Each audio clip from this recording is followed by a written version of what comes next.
Good morning, నమస్తే to all investors and traders. అందరం బాగుండాలి, అందరం ఉండాలని కోరుకుంటూ టుడే మీరు యూట్యూబ్ స్వాగతం. మీ సీనియర్ సిటిజన్. దయచేసి స్కిప్ చేయకుండా చూడండి. స్కిప్ చేస్తే మంచి ఇంపార్టెంట్, మధ్యలో వార్తలు మిస్ కావచ్చు. నా కాంటెంట్ నచ్చితే సబ్స్క్రైబ్ చేసుకొని లైక్ చేయగలరు. మీ యొక్క సబ్స్క్రిప్షన్ లైక్ నాకు మరో సపోర్ట్ ఇస్తుంది. సో ఈరోజు ప్రధాన వార్త today business 13th February 2025.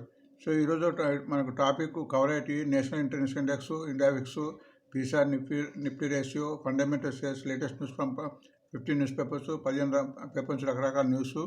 And ఈరోజు బ్యాన్లో ఉన్న షేర్స్, అండ్ ఈరోజు రిజల్ట్స్, రాబోయే కంపెనీ లిస్టు, అండ్ చివరిగా మై చాయిస్ షేర్ టుడే, నాకు నచ్చిన షేర్ ఈరోజు పెరగడానికి అవకాశం కూడా కింద వివరిస్తాను. సో గుర్తించండి. సో వీడియో మీకు యూస్ఫుల్గా ఉపయోగపడుతుందని భావిస్తున్నాను. ఇక్కడ మీకు free link demat account from choice broking ఇవ్వడం జరుగుతుంది. దీనికి సుమిత్ బగడియా జిమ్ న్యూస్ ఎక్స్పర్ట్ ఇస్తారు. సో లింక్ ద్వారా డిమాట్ అకౌంట్ ఓపెన్ చేసుకున్న వాళ్ళకు వాళ్ళ కామెంట్ బాక్స్లో demat account number, phone number ఇస్తే వాళ్ళకు వాట్సాప్ ద్వారా ఇన్ఫర్మేషన్ ఇవ్వబడుతుంది.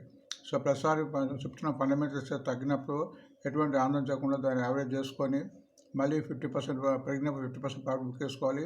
ఎందుకంటే మార్కెట్ ప్రతిసారి చెప్తున్న మార్కెట్ పెరిగి ఉంది, కరెక్షన్ అయ్యే అవకాశం ఉంటుంది. కాబట్టి ఎప్పుడు మన చేతిలో 50% క్యాష్ ఉంచుకోవాలి. ఇది తగ్గినప్పుడు తీసుకోవాల్సి ఉంటుంది.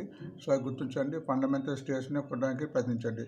Disclaimer: it is educational purpose only. I am not a stability advisor. Please consult your financial advisor before investment. So best quality success కావాలంటే షేర్ మార్కెట్లో కింది లక్షణాలు ఉంటాయి. ప్రతిరోజు చెప్తున్నా, వీటిని చదవండి. సో ఇక్కడ మన business index USA markets, European markets, Asia markets, ఈ మూడు మార్కెట్లు మనం చూడాలి. చూస్తేనే మన మార్కెట్ యొక్క చర్య దాని యొక్క స్థితి మనకు అర్థమవుతుంది. కాబట్టి అమెరికా మార్కెట్ నిన్న డౌ జోన్స్ 125 పెరిగినా కానీ నాస్డాక్స్, S&P తగ్గాయి చూడండి. అట్లనే ఇంగ్లాండ్ అండ్ ఫ్రాన్సు, జర్మనీ ఇవన్నీ ఆల్మోస్ట్ అప్లో ఉన్నాయి. ప్రస్తుతం సింగపూర్ నిఫ్టీ 50 పాయింట్స్ అప్లో ఉంది. అండ్ చైనా, తైవాన్, జపాన్ అక్కడ హాలిడేస్ ఉన్నాయి. ఒక జపాన్ మాత్రం ఈరోజు బాగా పెరిగింది, 901. అది గుర్తించండి. నిన్న ఫారినర్స్ అండ్ మన మ్యూచువల్ ఫండ్స్ వారు ఇద్దరు కొన్నారు. ఫారినర్స్ 126 కోర్స్ కొంటే మన మ్యూచువల్ ఫండ్స్ వారు 712 కోర్స్ చేస్తారు. నేను ఆల్మోస్ట్ మార్కెట్ మీకు డౌన్ అనేది మీకు గుర్తే ఉంటుంది. Nifty 166 point down, bank Nifty 72 point down, Sensex 523, mid cap కూడా 430 పాయింట్ డౌన్ అయింది. స్మాల్ క్యాప్ కూడా 230 పాయింట్ డౌన్ అయింది. ఇండెక్స్ కూడా పెరుగుతుంది. ఇండెక్స్ 15 కన్నా ఎక్కువ ఉంటే మార్కెట్ పడే అవకాశం చాలా చెప్పాము. సో ఇండెక్స్ డేంజర్ ఉంది కాబట్టి సో మనం ఆశించి బిజినెస్ చేయాలి. కానీ ఇక్కడ సంతోష విషయం ఏంటంటే పీసీఆర్ నిఫ్టీ రేషియో తగ్గింది 1 నుంచి 0.85. సో ఇక్కడ మార్కెట్ పెరుగుతుందని, ఇండియాకి చూస్తే మార్కెట్ తగ్గుతుందని, రెండు రకాల విభిన్న దృక్పథాలను ఇక్కడ మనకు తెలియజేస్తుంది. అది గుర్తించండి.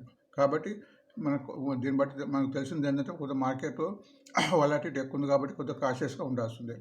సో ఈరోజు టైం మూలంగా ప్రైసెస్ ఇవ్వడం కొన్ని వార్త ఇస్తున్న వారు చూడండి. ఈనాడు రామ్కి ఇన్ఫ్రా 37.65 కోర్సు సంపాదించింది. అంతకుముందు 11.9 అంటే పెరిగింది, గుర్తుపెట్టండి. రామ్కి ఇన్ఫ్రా.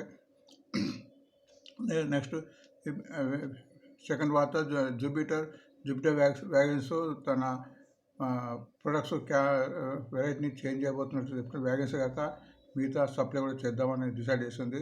భారత్ పోజ్ కూడా మంచి రిజల్ట్ వచ్చింది. 250 course 220% up. And park hotel కూడా నిన్న కొత్త లిస్ట్ అయింది. చాలా మంచి స్పందన ఉంది. ఈరోజు పెరగడానికి అవకాశం ఉంది, అది గుర్తించండి. అండ్ లైవ్ మినిట్ ప్రకారం జేడీఎస్ లైఫ్ సైన్స్ యొక్క ట్రెండింగ్ షేర్ ఉంది, అది పెరగడానికి అవకాశం ఉంది.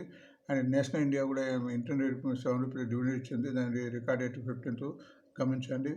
అండ్ ఇర్కాన్ కూడా డివిడెండ్ పడిచింది 1.80 రూపీస్. ఇవి కూడా నేషనల్ ఇండియా, ఇర్కాన్ కూడా ఈరోజు పెరగడానికి అవకాశం ఉంది, గుర్తించండి. అండ్ బిజినెస్ టైటాన్ సుమారు 14 స్మాల్ కొత్త స్టోర్ను తానిస్ కానీ దాని బ్రాండింగ్ మీద స్టోర్స్ ఉన్నాయి కాబట్టి ఈ సంవత్సరంలో పెంచబోతున్న వార్త. సో ఈ షేర్ ఈరోజు పెరగచ్చు. బ్రోకర్ కాకుండా బంధన్ బ్యాంక్ ఉంది, అది గుర్తించండి. నెక్స్ట్ వార్త 10వ వార్త అశోక్ లేలాండ్ దాని ఎక్స్పాన్షన్ నార్త్ ఈస్ట్లో పెంచబోతుంది. ఆల్మోస్ట్ నేను చాలా తగ్గాయి కాబట్టి ఈరోజు పెరగడానికి అవకాశం ఉంటుంది, గుర్తించండి. అండ్ మణికంఠ కోల్ ఇండియా కూడా మంచి రిజల్ట్ ప్రకటించింది. ఇది కూడా ఈరోజు పెరగడానికి అవకాశం ఉంది, గమనించండి. JSW కూడా దానికి ఒక మంచి అవార్డు వచ్చింది, ఆయన ఎంఓ పెట్టుకుంది. ఇది కూడా ఈరోజు పెట్టడానికి అవకాశం ఉంది. స్కిప్పర్ కూడా ఆల్మోస్ట్ 20 కోర్స్ లాభం ప్రకటించింది. ఇది కూడా పెట్టడానికి అవకాశం ఉంది, అది గుర్తించండి. అండ్ మై చాయిస్ షేర్ కూడా ఈరోజు పార్క్ వాటర్ పెరుగుతుందని నేను అనుకుంటున్నాను. అండ్ బల్క్ డీల్ కూడా బాగా జరిగింది. నేను ఎస్టడీ కింద DCA సిస్టమ్ ఇచ్చాము, హైదరాబాద్ బేస్డ్. ఇది కూడా పెట్టడానికి అవకాశం ఉంది. బ్యాన్లో ఇవి ఆల్మోస్ట్ 12 షేర్లు గుర్తించండి. ఈరోజు రిజల్ట్స్ కింద Hindalco industry, BHEL, IRCTC, all India, Gujarat gas, ITI, NBCC, Nalco, Hindustan copper, Inox India ఉంది. అది గుర్తించండి. సో వార్త ముగించే ముందు థ్యాంక్స్ ఫర్ వాచింగ్. మళ్ళీ రేపు కలుద్దాం. Thank you.